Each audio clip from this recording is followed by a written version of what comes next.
Just hand roll and we live. What up, beautiful people? It's Coach Mike and Reverend Goodbody again, and it's another segment of Bro Study. Man, you know what I need to do, bro? I need to go back and actually take notes of how many Bro Studies we done did, because there's a lot of them, man. Like, I don't know, we're gonna have to start numbering these episodes, man. It's been a little journey, man. We on season 2 or 3. I know. So it's been dope, man. But what's up, bro? What's going on, man? Blessed and highly favored, thank the Lord. Highly flavored. That's gonna be another topic too. What's that topic? Just to put a little hook out there. These consistent misbehaviors from these mega pastors. Oh man, yeah. Was that your post that I shared a while ago? You said where, not to get off subject, but to get off subject, where you said it's time for Pastor to step down and really do some healing. Was that your post? Yeah, that was dope. I was like, whoo, that right there, like that. Yeah, that's everything, man. When you said that, I saw that. I was like, you know what? I don't even care about what people share. This is too good, man. Because it's so funny. My bro, shout out to Milton Barnes on Facebook, man. I saw a post that was very similar within that same day or two. When you made that, I was like, wow, that's a wavelength type thing. Not only that, but you remember Joe Lumen, who I told you about a while back, man. She made a similar post that same week about that too. And so, and her post is always about that, because her approach is deconstructing the white supremacy in Christianity and taking back what it should mean. So, but yeah, man, I thought that was interesting when you made that. But we need to put this. We just need to put this out in the universe before we continue. So anybody listening and will listen, anyone who gets in front of you and says that they're a pastor and says that they know something from God that God will only tell them and not tell you, they need to go to therapy. What they are expressing to you is an identity or a realization that they know something or know information, but have yet to manifest it in their lives. So they reflect back to you this passionate expression of why it is so important for you to do something, because they need that energy reflected back to them. And you can find that in therapy. Wow. I'm thinking back, if we had the conversation. What's up, Nat? Whether or not we had the conversation about like my experience, because what you were just saying was word for word my experience, or my last experience with a pastoral figure. You know, God's not going to tell you something about your life in terms of a major move that you need to have. That's a very big decision without first telling me. So when you were saying that, I was like, wait a minute, bro. You are absolutely right, man. This is a topic that I know very well. And this is something that I can speak from experience, because I grew up in the church just like you. But I also had my time in the mega church system. Yeah. And firsthand experience with some of these main public figures that people know right now. I was around when they just got started. You know what I mean? Yeah. And some of them I reached out to with information about our history. And I have literally seen them become traumatized and in fear of what I have just given to them. Just information.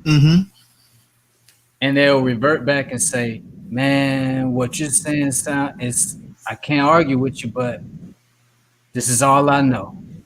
So I just gotta stay. Wow. That this is real.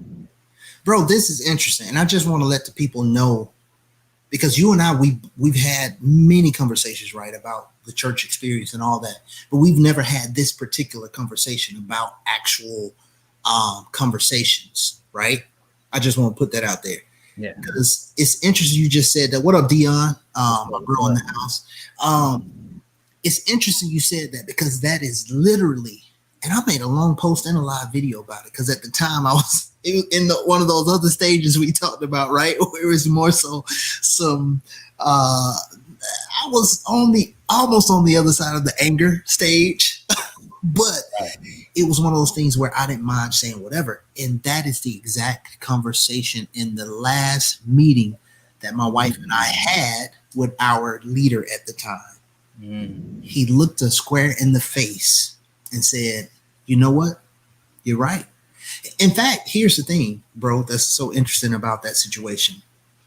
He set a meeting with us because he saw and he observed how we were posting and navigating on social media. And he saw the change in us as the journey was progressing.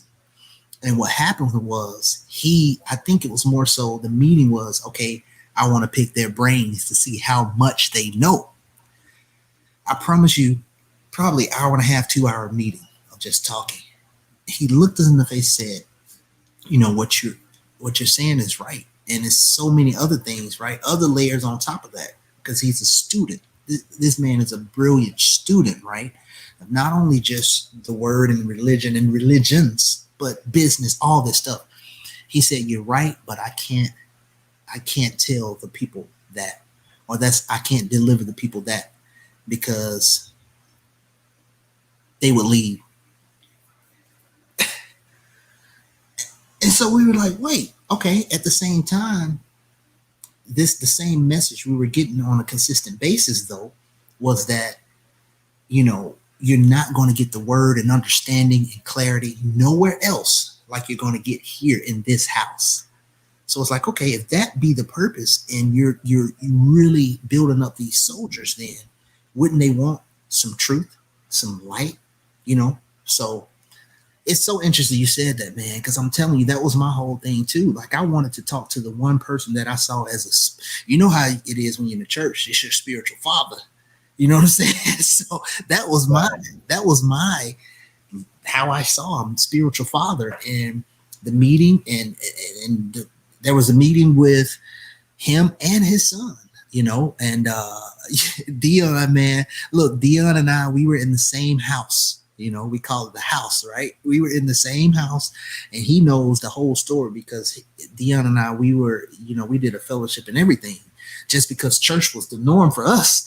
So, you know, it was something to actually help us grow and still fellowship, right? So, but yeah, Dion, he knows same thing. So, and it was not just us, it was many people.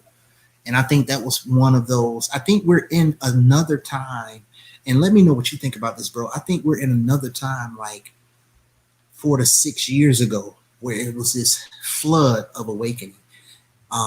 With 2020 being a lot of things laid out in front of you so you can see, like, here it is. The veil has been taken off, right? So now here's all this stuff for you. What are you going to do with this information? So I think we're seeing another wave just like that, where people are waking up to some stuff and they're being bold about it and they're wanting to know more. Yeah, that's true. It's going to be a little bit of a battle because half of that is true. Some people aren't ready. You know what I mean? Definitely. That was a wake up call for me when I saw this man who I thought was so like, which I should have, because, you know, he didn't pastors have a lot of good information. You know what I mean? But just because you have a lot of good information don't mean that you are fully aware of yourself. Right. That takes another step. You know what I mean? That takes going into the underworld. That takes going through that ego death. And they're not at that stage to do that because of this idea that somebody else has already done it for me. I don't need to do that. It's like, no. I gave you the story wrong, good sir. Yeah. You still got to do it. Right. You still gotta pick that cross up, Yes. take your ass to the top of that hill, Mm-hmm. be ridiculed because of how different you are.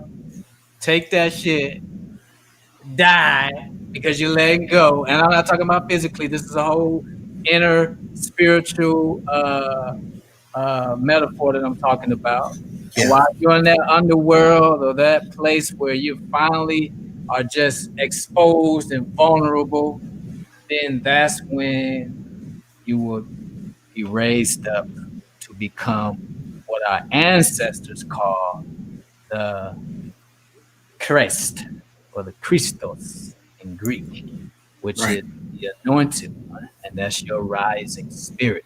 Yeah. Yeah. Christ Exactly. is an identity, not a person. Not a person, not a physical person. And that's the big thing too. I think a lot of times it's just not enough emphasis on knowing what things are and actually realizing that, hey, this is not a person. This is a title, or this is something that can be attributed to multiple people. The anointed one, the chosen, the Messiah, all these things. So that's big, man. That you said that. Yeah. That's Now it. it now it makes sense. Remember what I asked you earlier before we started, and I asked this with Marcus and Duncan the other day. Why do they keep making Batman movies? Right. Batman and Pastor So and So is the same person. Mm. And before, you know what?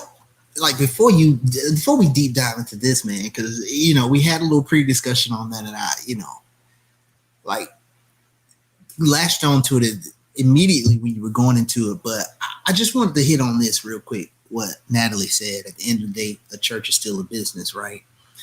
I think a lot of times people see that and they get in their feelings, right? Because it almost seems that someone, when they make that statement, they're belittling church, right?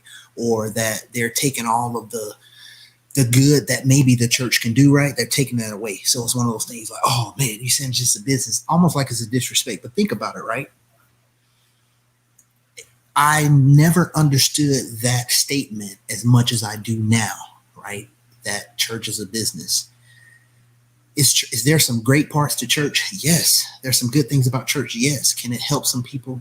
Yes. But are there a lot of bad or some things that could be worked on? Yes. And here's the thing. That's a business, right?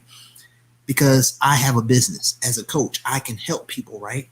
But if I'm not doing things right, I can destroy some people too, because people are entrusting the processes that I put in place and that we work on together, right? That's the same thing. So when people, I just wanted to hit on that because you see people, that's one of those things where that's traumatic when somebody says that. When they see that, oh man, you talking about claws come out. Let me take my earrings out, put my gloves on. Church is a business. And you got to think about what that statement actually means. Break down what a business is and how it runs. There are some businesses that run flawlessly, right? But there are a whole lot of businesses that have some holes in it. So I just wanted to say that kind of before we jump into the Batman, because people see that, man, and they go off the wall. And it's true. It is a business, because take away all the finances and the business structure of it. And then what do you have? You have fellowship. You have a communion of people. Well, the original church was just a replica of the body. So Mm, however the body's supposed to function, the church is supposed to function the same way. yeah. And in a sense, it's kind of a business in the sense of it's a product, and this product wants to produce and grow. Mm-hmm. So in that term, yeah. But right now, it's a bad business because people spend a bunch of money. It's all going to one person instead of all of the different things that a nonprofit is supposed to be about. Uh-oh. Nonprofit. Look at that. Y'all on the same wavelength. But the pastor come in with all these new suits on. Why you need a new suit? And then you want to keep talking about being like Jesus, and he never bought new clothes. He never had new shoes. He never wanted a church. He never tried to grow a congregation. He sat outside and talked to people, and he always hung out with prostitutes, thugs, and killers, Wow. and people from another religion all the time. Yeah. So, who is the secular person and who is the spiritual person? Because the one that tries to stay around people that only thinks like him, you gotta be around church people and not the secular world. You sound like these Jewish people in the Bible who kept trying to tell Jesus, "Hey, you can't heal this man on this day. By law, it says that's illegal." Jesus like, "What? So you mean to tell me somebody's standing here right now feeling bad, and because it's Sunday, I can't help him out? Come on." Yeah. Yeah. Wake up. So, but when you're ready, because I don't know what your alarm clock is on your soul. Maybe it's not your time. Right. Yeah. Yeah. That's big. And that's, I think that's the most important thing when you're ready. Here's the thing about it anyway. If you're not ready, you're not going to get it and go on that process anyway. Right. So, yeah. Batman. Tell me, man. They keep making that movie for a reason. They keep, bruh, the 2020 coin quarter is 2 backs. Now, when has that ever been freaking? When has that ever been our animal? Wow. And then why they trying to say bats in Wuhan gave us COVID? Why they keep bringing up bats, man? And H.P. Lovecraft had that with these monsters coming out of the dark cave. You know what I mean? Let's represent something. What's up, Mama Juju? Mama Juju. What's up? So yeah, man, the universe is speaking to us right now, man. You better catch the freaking metaphors. They're coming. Yeah. And Batman had to get initiated in the underworld,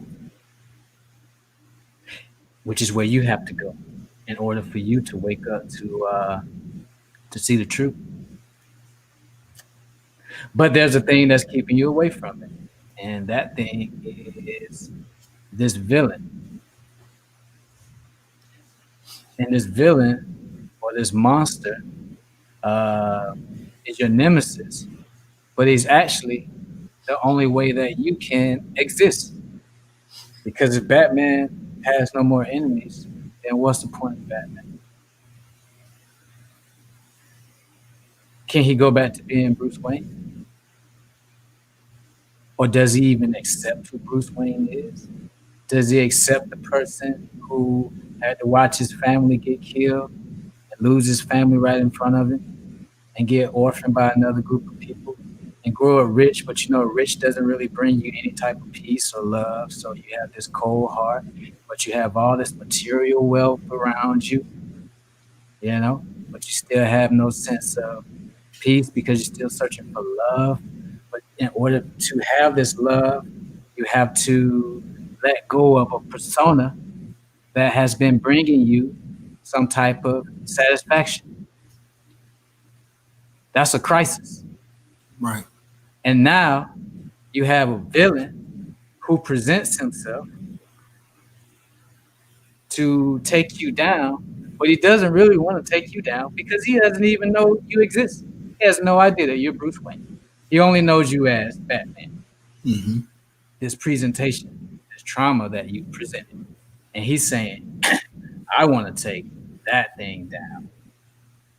And either you can let it go and wake up, or you can fight me, and let's see how that works. Because I know you, because I am you. If you go back and look at our backstory, we experienced the same thing. Right. You put a mask on and called yourself a vigilante. I put my mask on and called myself a villain. Yeah, and talk about too how the ego ties into that, and what is that representing in terms of this villain hero struggle. Both of them are the ego because neither one of them can be real with themselves. Yeah, That's right. why you gotta keep covering up. Exactly. So I gotta keep these masks on. Yeah, yeah. That's it. That's it. But that's what the Joker kept telling the Dark Knight. You know, Yeah. it's like, And it's interesting too. You talked about that going into the underworld, right? To learn and actually come out knowing, right? Because you don't know something, right? And that is in a lot of the hero storylines. It's that constant process. And it's so funny because one of the things that was so huge for me, man, this was some years ago, is Arrow, the TV show, and his journey. And this is so funny when he had to face, I think it's Damien Dark, if I'm not mistaken, but Magic, right? When he had to face Magic, and to learn that, he had to go into the underworld to get training by this kind of sorcerer, or this magical being, to learn how to fight, right? So here's the thing. First of all, he went thinking that he was going to come in contact with a man, and he gets there and the woman shows up. He's like, oh, it's you. But this is what stood out to me, man, in the training. When they were training, she told him, like, okay, I'm going to start slow. I'm going to start small because it's a lot. This magic, this power, this what's already inside of you, it's a lot if you haven't yet went on your journey, so to speak.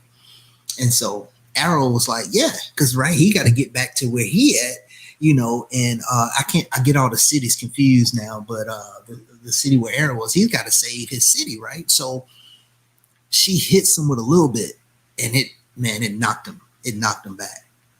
And she said, you're not ready. She said, you're not ready. He said, no, I'm good, I'm ready. And this is what's so crazy. Even when she dialed it up, and 2 times, I think it was the 3rd time, she told him this. She said, as long as your trauma and everything that's in you, and all of the evil that you fear and the things that you're focusing on is stronger than your desire of good and to win, is going to defeat you. Because that evil that you're facing, that you want to beat, that you want to conquer, is going to feed off of what is the strongest presence right now in you.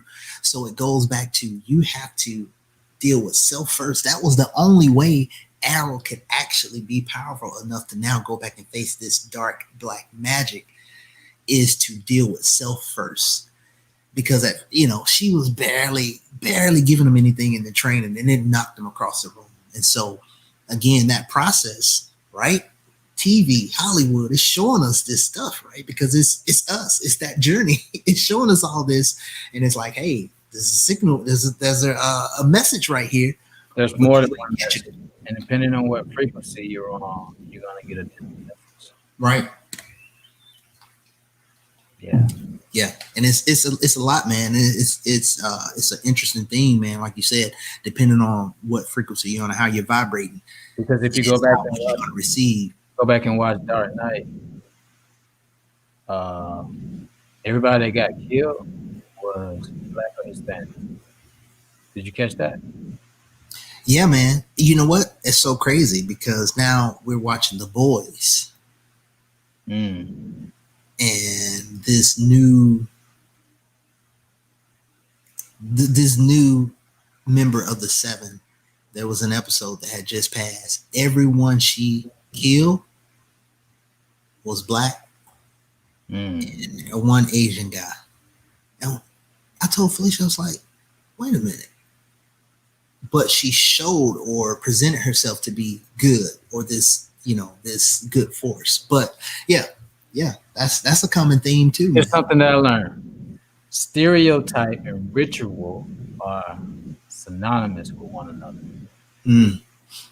Meaning, if there's a stereotype or archetype, then with repetition, imagery, that is a form of a ritual in itself.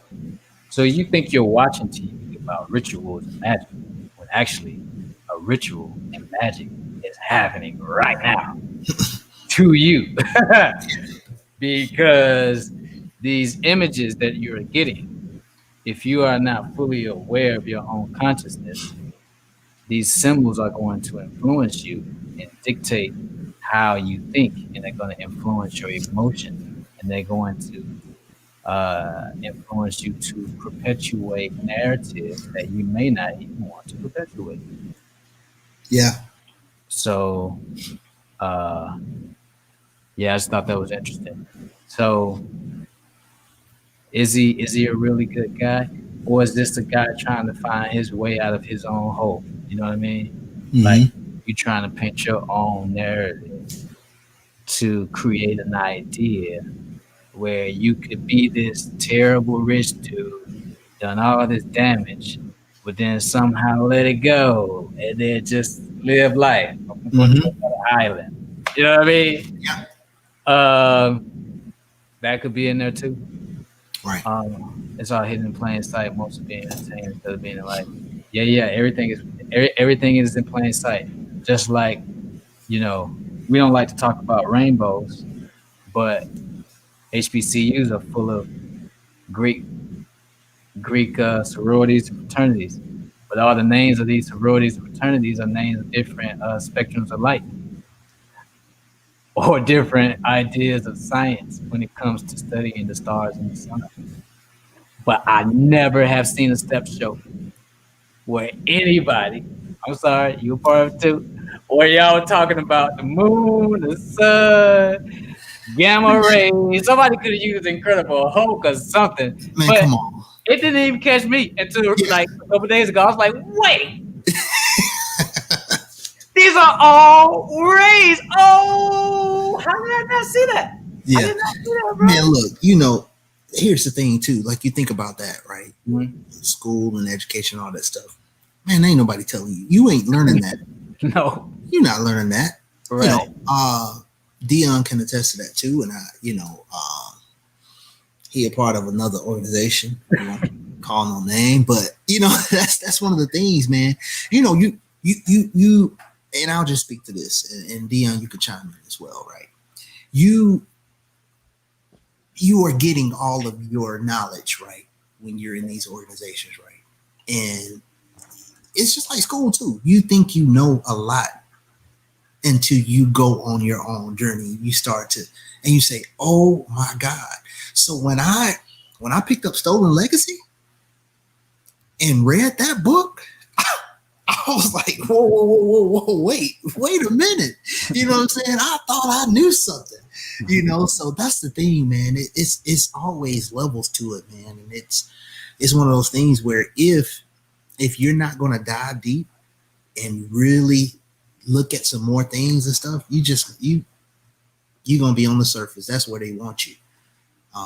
Because, it's not, it's one of the things I stuck me since high school. One of the little quotes is, "No success is gained by a common man." So it's one of those things where you're on the surface and you're just getting what they give you. Dion, I ain't tell you to chime in and like say all the your frat and stuff. I told you to chime in on the conversation. But yeah, you absolutely right, man. It's so funny, man. Yeah. All y'all got different colors. That come together. All y'all got a different sound to acknowledge the symbols that have formed together. We can't get away from how deep we are, even we're unaware of how deep we are. Right. But that's part of that dream world that we're in, man. I think, to where we just went to sleep a long time ago, and we're still sleeping, living out a bunch of nightmares and dreams. You know what I mean? Yeah. Like, how in the world did we go from,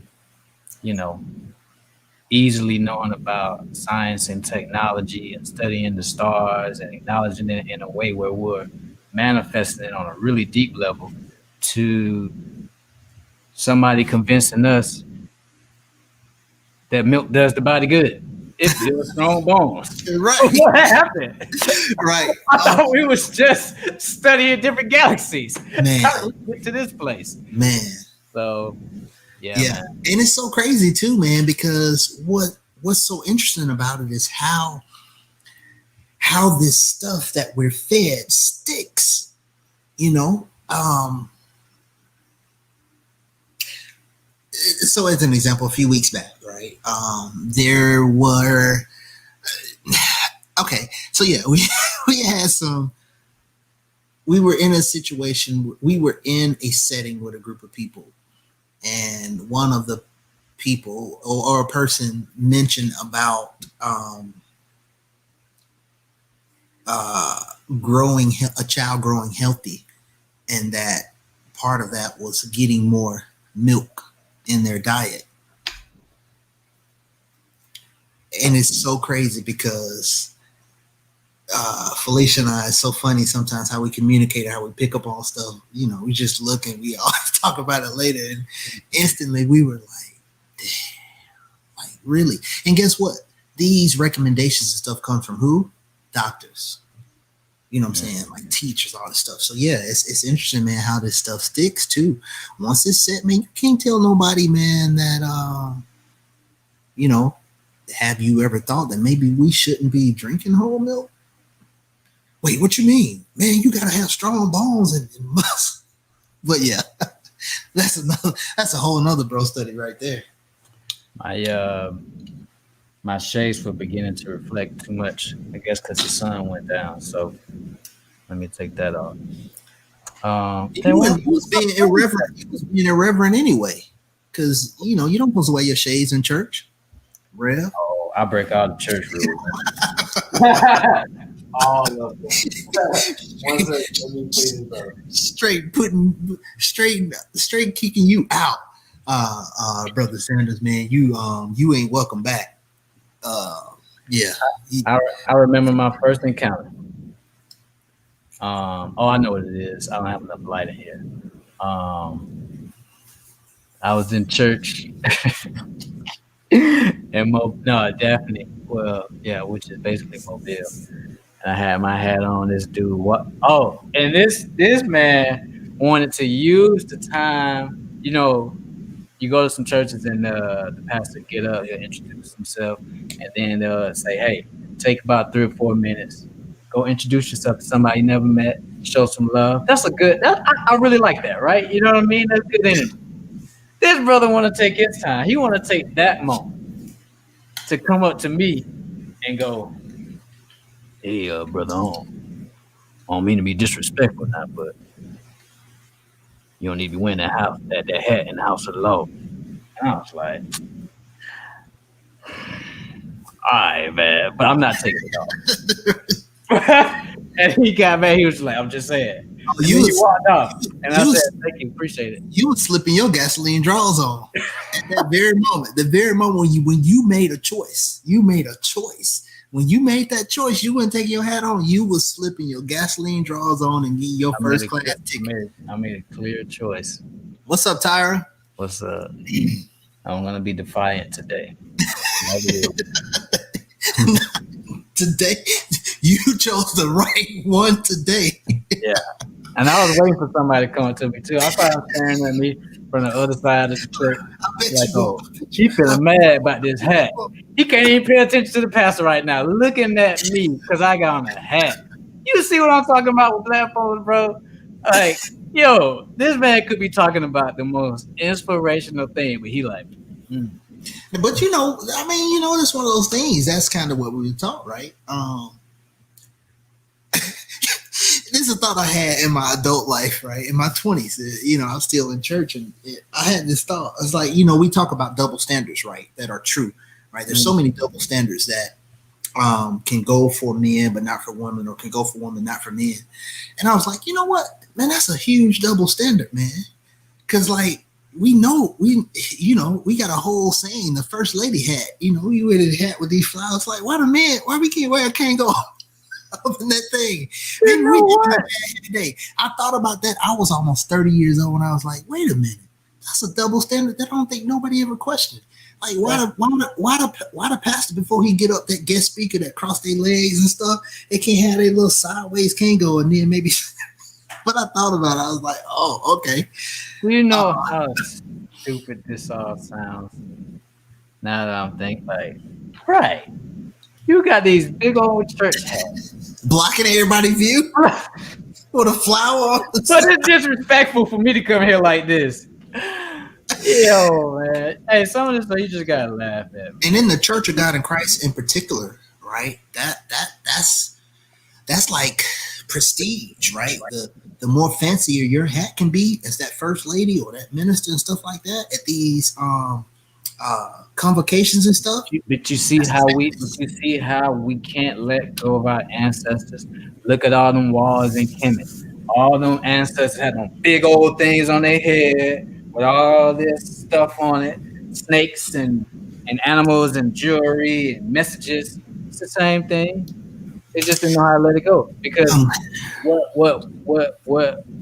the missionaries taught our ancestors were things that they had learned from their ancestors, who had learned things from our ancestors. Mm-hmm.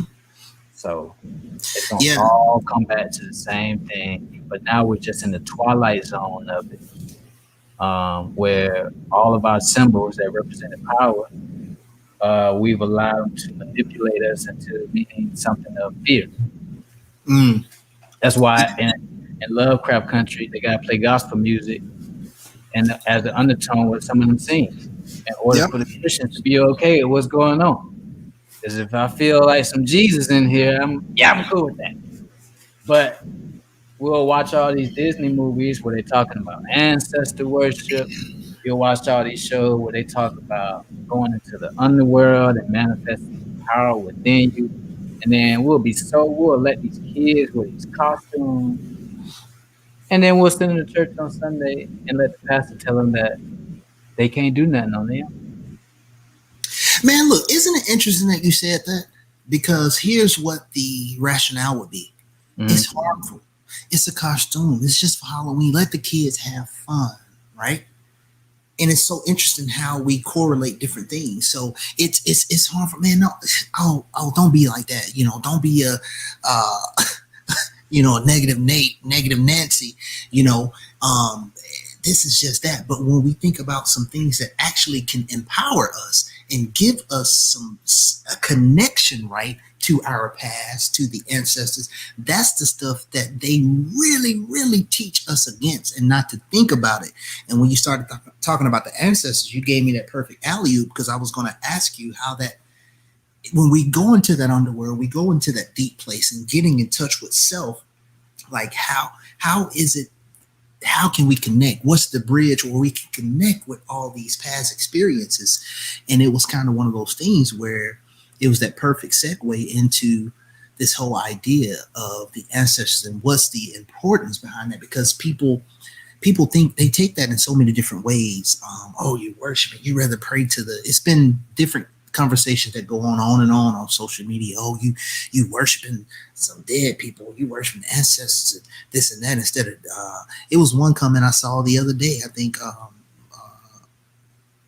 Felicia showed it to me. Wait, we praying to some dead folks instead of our Lord and Savior Jesus Christ. And bro, here's my thing with that. Okay, this is what I say. This is my response to that.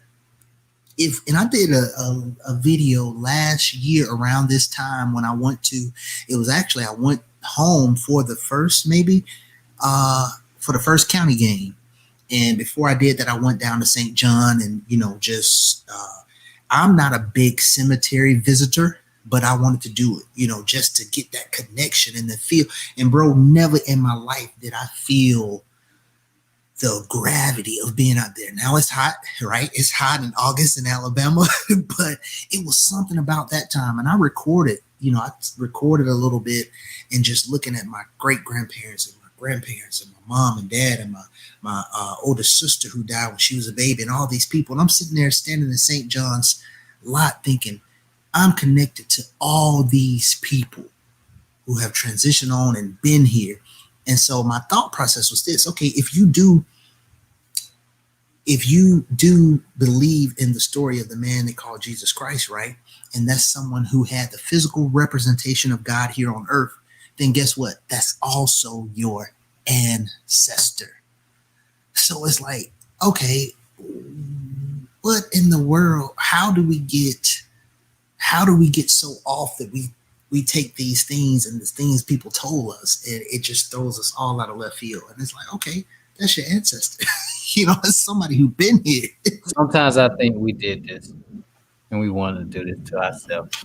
And that's why all this stuff is not like, I ran with that narrative for the longest time that somebody stole our stuff, but it's all right in front of us. Like all of it. You can watch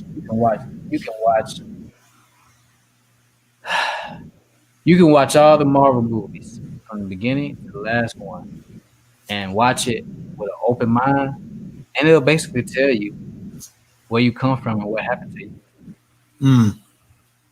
Yeah. It's all right there. Cartoons. A lot of cartoons, especially cartoon movies.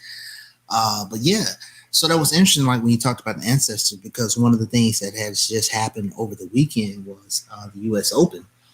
And Naomi Osaka won.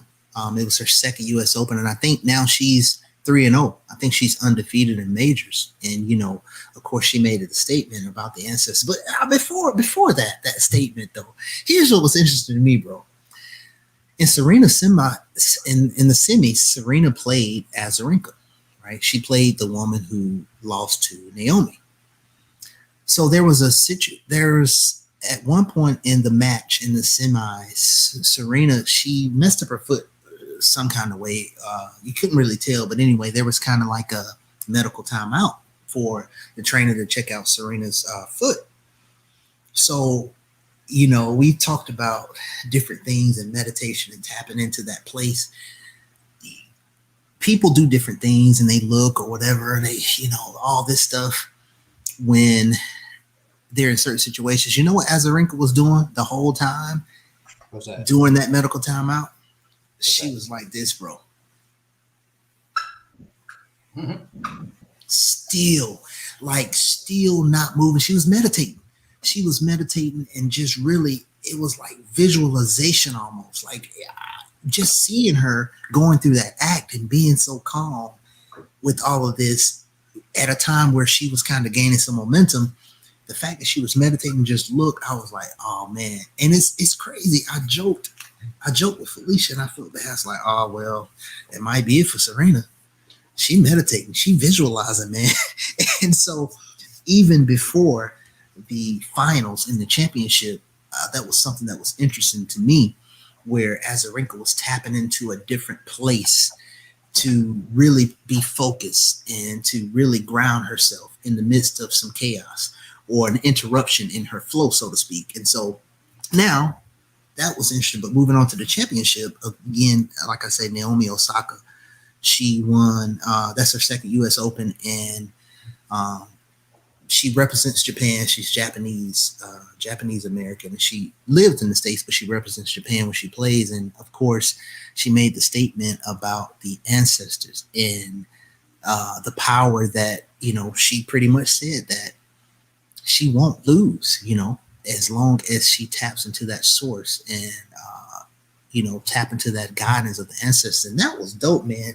On top of that, even before getting to that point, she took her time to make a statement. Every single round, she wore a different mask of a black person that was killed by the police. So making statements, Breonna Taylor, Philando Castile, George Floyd, and every time. And it was so interesting seeing that, man. And I saw a post about how that got all the way back over to Japan, and they were showing the mask, each mask on the top row on TV, and on the bottom row, they had every black person's face and name. And so they're talking about this in Japan. And the reporter who was reporting after every round in the semis, she was talking, and I was like, not that I don't think she was intentional, but she kind of made light almost of, we're always interested to see what mask you're going to wear. Can you give us a little insight on what's next? Without even asking her about, the why and all that stuff. And that was very interesting to me, man. But that goes back into that power of the ancestors, man, and how we've been taught so much in Western culture and society, and especially church, that no, that's nothing that you tap into. And that was one of the things I made I talked about in the video I did, man. It was kind of an emotional video for me because I did the video when I was sitting in the parking lot of the game because it was like a rain delay, a storm delay at the first game last year. And I said, okay, here it is. Do I feel more comfortable acknowledging or having reverence for someone who my mother and father both gone, but someone who nourished me and protected me and fed me and clothed me and all this stuff, or someone who I only know about through reading and proof of my grandparents, different people that are here. That's the ancestors. And so that's been something that's always been interesting to me, man. How I ain't gonna say shy away, we run from that. like we got on a repellent to that, even the conversation of it. Right. Yeah. I don't know if, how can I explain? We think we run away from it when it's presented to us in a way we talk to fear, but we will do it in other ways and not realize that we're doing the same thing that we say we're afraid of. You know what I mean? Yeah. That's just let you know, like you're not aware of yourself because you're not aware that you're not making any sense.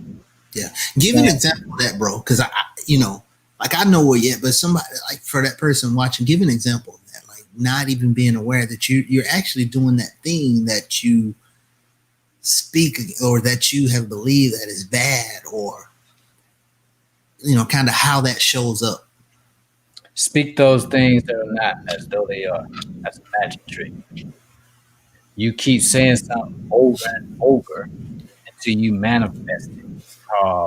Visualization and manifestation. There's a science to it because your brain works in waves and patterns. And if you keep sitting out a certain wave, then it's going to, by law of attraction, it's going to vibrate that same thing back to you. So whatever you speak becomes, or whatever you think, and you put energy toward that thought, and you send that thought out into the universe, it's going to manifest it. Now, to the untrained eye, it's going to look like magic. But the word magic was only just a term that had been used for people who were able to channel into higher forms of themselves or higher forms of energy. So, yeah. So going into your prayer closet is a ritual. The same as going into a dark space, which is the underworld, which is the darkness. When you go into the darkness, that's where the true light is, because you're able to be in tune and you're able to go into that realm and pull out whatever it is you need to pull out. So the reason why your grandma said, let me go into my closet, is because she needs to hear something from the universe to tell her what you need to help get whatever disease is in your body. If you never went to church in a day in your life, nothing about church will represent what grandma just did. That's some ancient ancestor type stuff. You know what I'm saying? Yeah. Bro, I was just saying the other day, man, I remember a long time ago, my grandma and her sister get some salt out of the cabinet and poured it on my shoulders, me and my little cousin, because we had went next door to her daughter-in-law's house, and she wasn't feeling her at the time because she had a lot of bad energy. Wow. So that was like, when you get some salt, put that on your shoulder, break any of that bad juju off, you get a hex off you. I'm like, what is this you're talking about? I ain't never heard of this. And then as I get older, thinking now, like, wait, where did they get that information from? And how do they know it so well? Right. Yeah. How do they know to go outside if I sprain my ankle to get clay, mix it with vinegar, make a cast out of it to pull out the swelling out of your ankle? These are people who are in tune with nature. Yeah. On a deep level. So yeah. And that's so interesting you say that, bro, because think about it. Like all the things that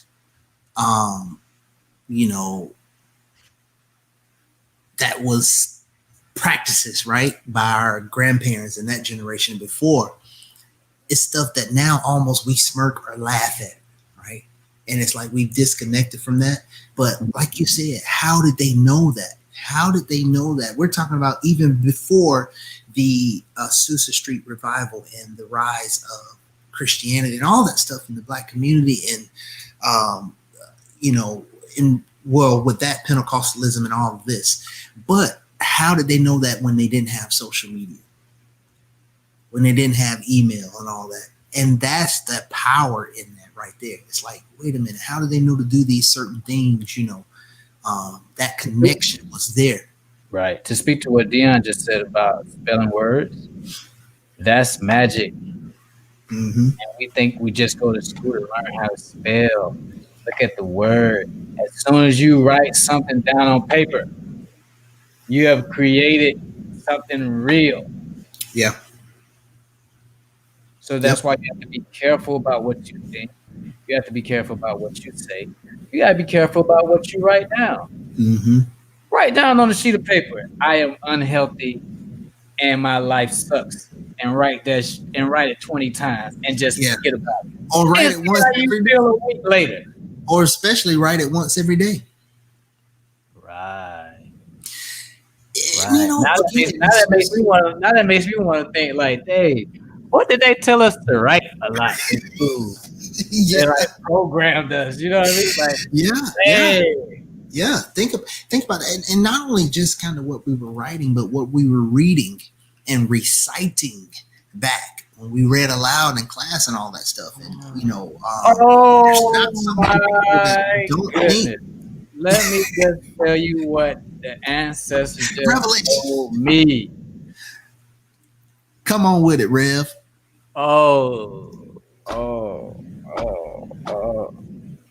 So check it. Do you know what a sigil is? A sigil? You know what that is? A what? A sigil. Sigil. Yeah. No. Okay. I think I've heard it, but no. Okay. So, but you know me, I'm a researcher. I'll look it up. Okay. Check this out. Now I'm about to take you on a journey. Y'all follow me if you will. Okay? Follow me. Okay. So we got taught how to spell. We're talking in terms of magic, right? Now, there are two forms of spelling we got taught. One of them they don't teach in spelling anymore, which is cursive writing. Now, why is that important? Okay, now let me tell you what a sigil is. A sigil it's a ritual. It's a magic ritual that you do where you're programming your mind to accept something that you really can't see with your natural eye. So basically, you'll take a sentence and then you'll just take the first letter of each word, then add them together. You put all these letters together to make one symbol. So your two eyes is just see scrambled, but your third eye remembers this symbol and remembers the statement attached to the symbol. So when you create the sigil, it's a symbol now that you post somewhere and you meditate on it for a few days, and then you burn it up. So how does this go with? So it's not magic and like you're doing some crazy. This is some science where you're programming your mind to accept an idea. Mm-hmm. Like you want to manifest something, you say, "Hey, I am abundant," or "I want abundance." Write that statement down, then take out all the consonants of that word. Remove all the vowels and take all the consonants. Any double consonants, don't use double, just single. So whatever letters are remaining, take those letters and then make one collage out of all of them where all the letters are connected. Now, what is the main thing about cursive writing? If you look at scripts, if you look at ancient texts, all of them are different separate symbols. They're creating alphabets where they're creating symbols for statements. Cursive writing is the only one where all of the symbols bleed into one another. They're Yeah. all they're all connected. There you go, Nav. Thank you. Um, so that means something. I don't know what that means yet. I think that's a journey we should look into, because if a sigil, because they don't say with a sigil disconnect all the letters. They don't say put them side by side. They say connect them for a reason. Mm-hmm. Something with whatever that statement is when you connect those letters. So Just interesting too that you said that, and the fact that kids are not learning cursive writing anymore. mhm. I just thought about that. Like, like they, you ask maybe a younger millennial, but especially as a Gen Z, to sign their name, and it's like, we don't do that, or we didn't learn that. Like, wait, what? And that's crazy. Yeah, that's interesting. Mama Juju said it's to show we all are one. We are So all one, those connections. and there is a connection with that. But I wonder why we didn't have, or did we have, cursive writing? And why do they call it cursive writing? Is because you can use it to curse. Because cursing is just manifesting an idea or a block or another, Mm-hmm. which then seems like a curse because you're either being held from something or you're being led down a path to some type of destruction. But you're helping that magic trick go on by accepting, you know, whatever the idea is. You know what I mean? Please have fun right in the comments both had there, right? Okay, Yeah, got you. yeah, and it's so interesting too. Like you said, it goes back to what we are talking about with writing and speaking, and that's something that I harp on a lot, even working with my clients and stuff. Affirmations, and writing things down, because I always relate it back to, as long as something is in your head, as long as something is just in that subconscious, it's just there, and it's that old screensaver where it's just tumbling around with everything else. And until you speak that, write that down, and make it a reality, you don't even see it to process it, right? It's just a thought, just like everything else. So it takes some work, some action, to now take that thought into something more than just that. And so even with affirmations, it's like, okay, first, before you make affirmations, let's write down where you are, and let's write down everything going on right now. What are you processing, and what do you want? What's the, again, kind of that end game, and what do you want to see?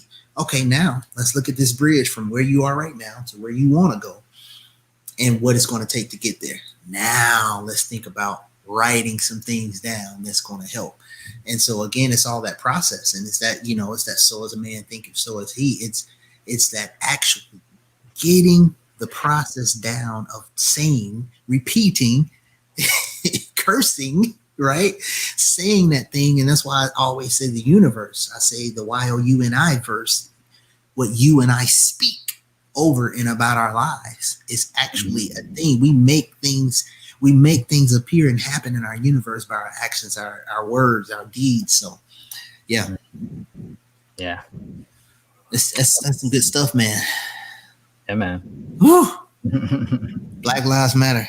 I know, right? I got my Melanin shirt on. And I like I love that. I like Keith Brown too. He says Black Lives Matter and Black Lives are matter. And I'm like, yeah, I love that. I love that. I love when he said that. I think I need to get one of his T-shirts, but I love that. Black Lives are matter. Yeah, yeah. Spoken in the beginning from ourselves, creators, creation. Yes. Mm-hmm. Yep. Juju. Hey, we should have Juju. You want to be a guest next week? We should have her on as a guest to talk about her experience as a woman growing up in the church, and as a woman who found herself outside of that. I think that would be. Oh man, that would be really dope. Because I think I talked to you about that before. It's like certain people, it's just given a different perspective, right, so to speak. different age, different, especially from a woman as well. So yeah, that'll be interesting, man. If Mama Juju down for that, that'll be amazing. So yeah, just let me know. But yeah, that'll be cool, man. And maybe it's some people I can think of, man. Like if we wanted to do that, maybe every other week thing or something like that. A couple of people to talk about their experience, man. Because again, it's some powerful people out here, that can shed light on a lot of stuff. But yeah, bro. As always, I appreciate you, man. I appreciate your insight, and your input, and thanks everybody for tuning in to another bro study. Peace.